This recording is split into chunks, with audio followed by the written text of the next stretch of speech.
ಬೆಂಗಳೂರಿನ ಸಹಕಾರ ನಗರದಲ್ಲಿರುವ ನೇಹಾ ಭವನದಲ್ಲಿ ನಡೆದ ಕರ್ನಾಟಕ ರಾಜ್ಯ ಬಿಎಸ್ಎನ್ಎಲ್ ಫ್ರಾಂಚೈಸಿ ಅಸೋಸಿಯೇಷನ್ ನೂತನ ಅಧ್ಯಕ್ಷ ಮತ್ತು ಹಾಗೂ ಉಪಾಧ್ಯಕ್ಷ ಕಾರ್ಯದರ್ಶಿಗಳ ಚುನಾವಣೆ ನಡೆಸಲಾಯಿತು.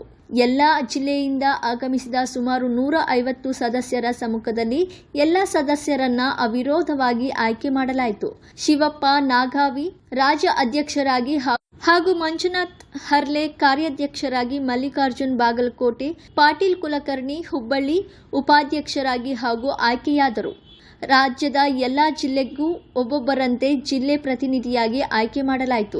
ಎಲ್ಲ ಸದಸ್ಯರ ಸರ್ವಾನುಮತದಿಂದ ಅವಿರೋಧವಾಗಿ ಆಯ್ಕೆಯಾದ ರಾಜ್ಯ ಅಧ್ಯಕ್ಷರು ಶಿವಪ್ಪ ನಾಗಾವಿ ಅವರು ಪ್ರಾಸ್ತಾವಿಕವಾಗಿ ಮಾತನಾಡಿದರು. ರಾಜ್ಯದ ಬಿಎಸ್ಎನ್ಎಲ್ ಫ್ರಾಂಚೈಸಿಗಳು ಹಲವಾರು ಸಮಸ್ಯೆಗಳನ್ನು ಎದುರಿಸುತ್ತಿದ್ದು, ಮುಂದಿನ ದಿನಮಾನಗಳಲ್ಲಿ ಅವೆಲ್ಲವನ್ನ ಸರಿಪಡಿಸುವುದಾಗಿ ನೂತನ ಅಧ್ಯಕ್ಷರು ತಿಳಿಸಿದರು. ಕರ್ನಾಟಕ ಬಿಎಸ್ಎನ್ಎಲ್ ಹಲವಾರು ಸಮಸ್ಯೆಗಳನ್ನು ಎದುರಿಸುತ್ತಿದ್ದು, ಎಲ್ಲಾ ಸಮಸ್ಯೆಗಳನ್ನು ಬಗೆಹರಿಸುವುದಕ್ಕಾಗಿ ಬಿಎಸ್ಎನ್ಎಲ್ನ ಮುಖ್ಯ ಕಚೇರಿ ದೆಹಲಿ ಸಿಎಂಡಿಯವರು ಭೇಟಿಯ ಸಮಯ ನೀಡುವುದರಿಂದ ಕರ್ನಾಟಕದ ಪ್ರತಿನಿಧಿಯಾಗಿ ರಾಜ್ಯ ಅಧ್ಯಕ್ಷರಾಗಿ ಶಿವಪ್ಪ ನಾಗಾವಿ ಅವರನ್ನ ಆಯ್ಕೆ ಮಾಡಲಾಯಿತು.